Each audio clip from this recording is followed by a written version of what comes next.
That's why I say if I can give anyone that's doing this any kind of advice, market farming or market gardening is all about density and it's all about timing. If you can get those two things down pat, you will be more successful at doing this.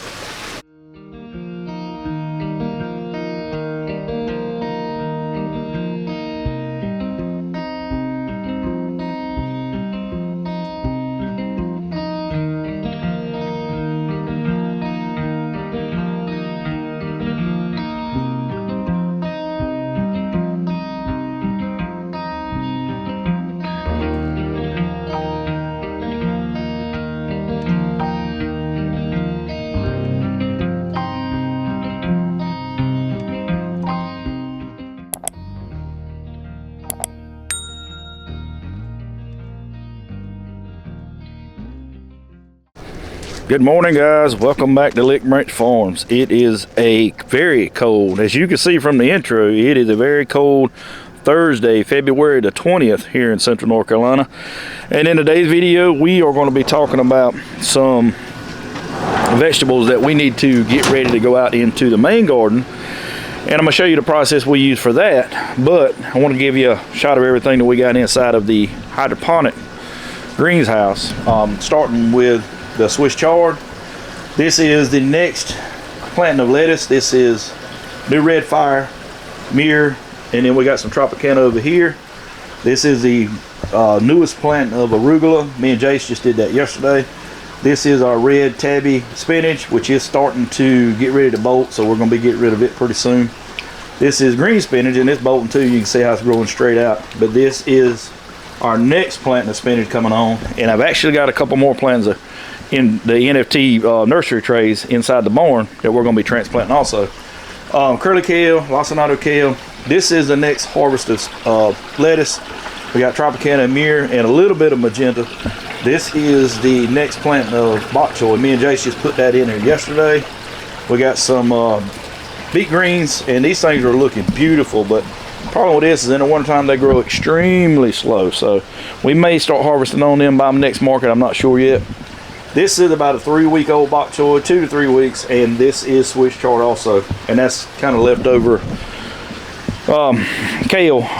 So inside for the earth garden, the transplants that we've got ready that we're kind of babying along to get them ready to go outside. Sugar snap peas, I'm hoping we'll go outside next week. Cabbage, it may go outside next week, I'm not sure. Beets, also next week. Swiss chard, maybe next week. Kale, I don't know, I'm gonna wait a little bit, get a little bigger.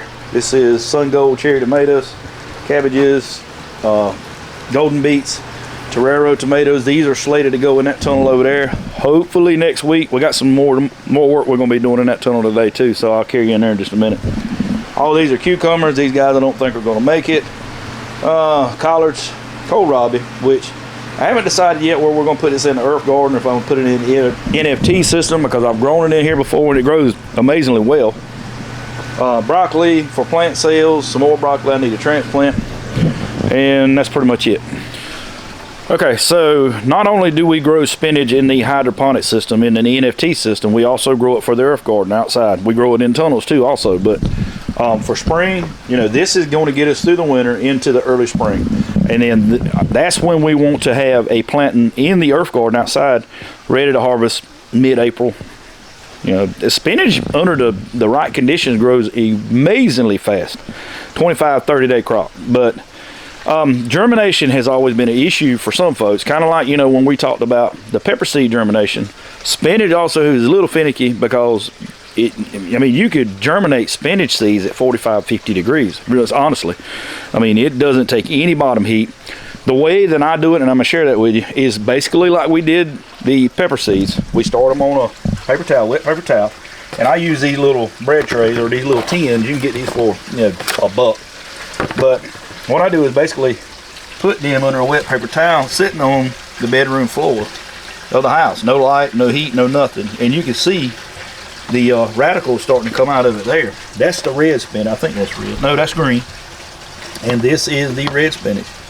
And you can see, you know, they've all got little radicals starting to come out of them. So this is the perfect time for us to transplant these into the soil of the 128 trays. And that's what we're going to do today. We'll fill these with soil, and then I'll take tweezers and I'll pick them up and I'll sit each individual spinach seed into the cells, and I'm only going to get the ones that's got the radical on them, and then what we'll do is basically sit this back in the house and let the rest of them germinate and transplant those when we finally see a radical come out of them. All right guys, so this is a pretty straightforward process. So what I've got here is a 128 cell tray with a Pro Mix in it. I got some sifted Pro Mix. Got Pro Mix in here, and I got a irrigation tray. I call them irrigation tray. Real shallow tray with water in it. And we're going to sit the tray in there. What's going to happen is that soil is going to start wicking that water up, and it's going to irrigate the soil without us having to spray it down and get it all, you know, blowed out and all that good stuff. And then we're going to take our tweezers and we're going to go into this, and we're actually going to find one that's got a pretty good radical on it. Like this guy here. You can see it's got one coming out. And we're going to come over and we're going to place that guy as best as we can with that radical pointing down. And that's pretty much the whole process. We're going to go through and do the same thing here. Try to get one with a decent radical on it, and try to get it down as best we can. And that radical is actually what's going to be the tap root. So the more that you can orient that thing going straight down, the better off it'll be. I mean, it will turn if you've got to. You know, they've did it for millions of years, so it's not like you're not going to get it to grow if you don't. It's might be easier doing it this way.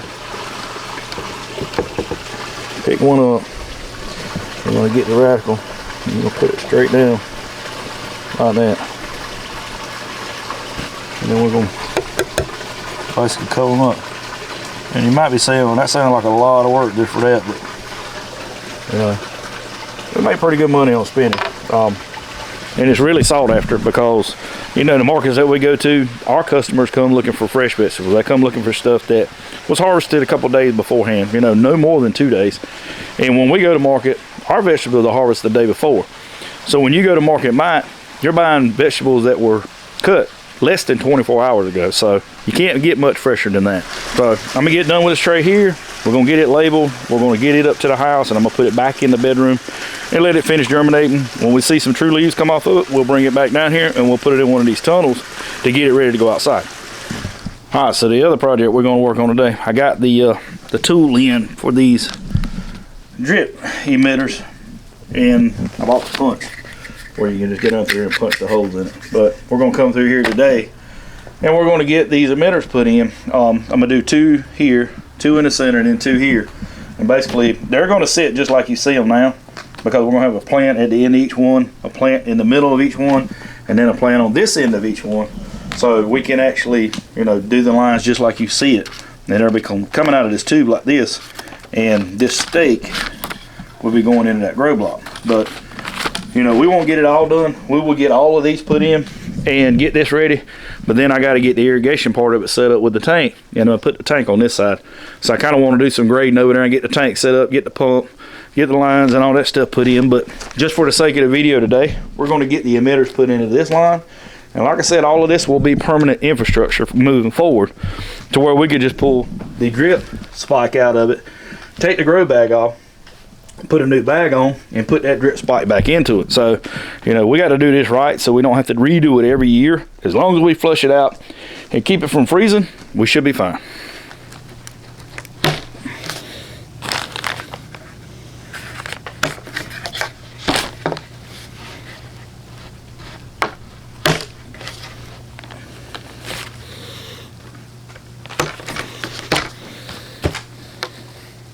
That black pipe's good and cold. That's why it's doing that. It doesn't want to give. Go in here with this one and basically make sure those holes are as high as they need to be.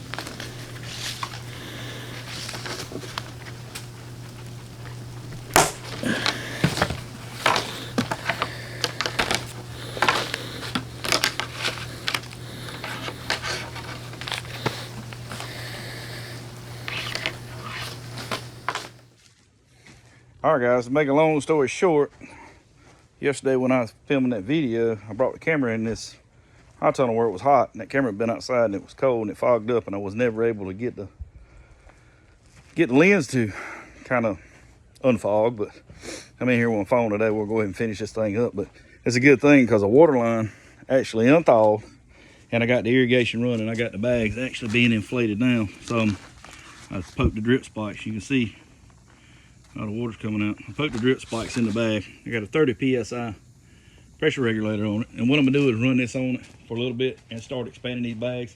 And it may take a couple of days to get this done, but you can see, I mean, there's nothing leaking out of the pressure regulator that we actually put in the line. Most of the water's coming out of the bag itself, which is okay. We're gonna need that.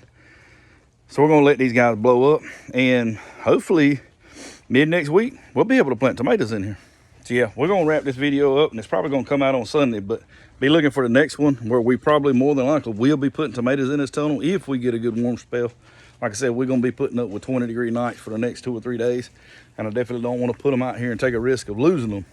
But that row right there will have tomatoes in it this time next week. But for right now, I'm gonna get off here and try to get some work done on this one, because right after this we got to get some cucumbers out here and go ahead and get this tunnel dried in, so we can go ahead and get some cucumbers with some grow bags set in this one. So yeah, I'm gonna get off here. I gotta fill these nutrient tanks up and go ahead and fertilize everything. But if you have not subscribed to our channel, reach over here in this right hand corner and click that subscribe button and click the bell notification so you get notified every time we put out a video. As always, guys, we appreciate you stopping by. Thank you for watching, and we'll see you on the next one.